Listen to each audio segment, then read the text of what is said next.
හොඳයි අද දවසේ මම කියලා දෙන්නේ ඕගොල්ලෝ Shutterstock contributor වෙබ්සයිට් එකට ලොග් වෙලා අවශ්‍ය වැඩ කටයුතු කරාට පස්සේ අනිවාර්යෙන් ඕගොල්ලෝ ලොග් අවුට් වෙන්න ඕන. එහෙම නැත්නම් ඒ කම්පියුටරේ හෝ ලැප්ටොප් එක හෝ පාවිච්චි කරන වෙන අයටත් ඔයාගේ account එකට ලොග් වෙන්න පුළුවන්.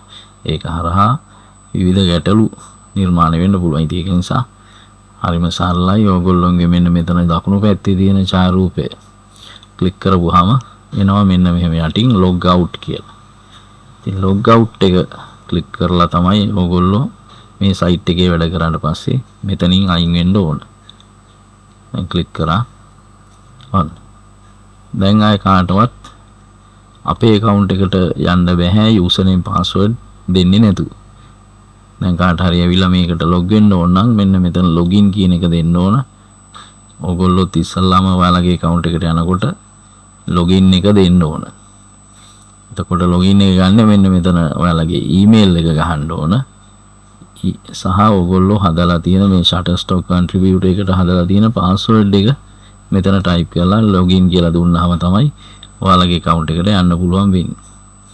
එහෙම නැත්නම් ඒ දෙක දන්නේ නැති වෙන කෙනෙක්ට ඔයාලගේ account එකට යන්න බෑ. මේ දෙක කාටවත් දැනෙන්න පෙන්වන්න සලස්වන්නත් එපා. එහෙනම් account එකට log වෙන්නේ ඔන්න ඔය විදිහට සහ account එකේ වැඩ කරාට පස්සේ log out වෙන්නේ කොහොමයි? තවත් Shutterstock පාඩමකින් තවත් දවසක හමු වෙනකතුරු අදට සමු ගන්නවා. ස්තුතියි.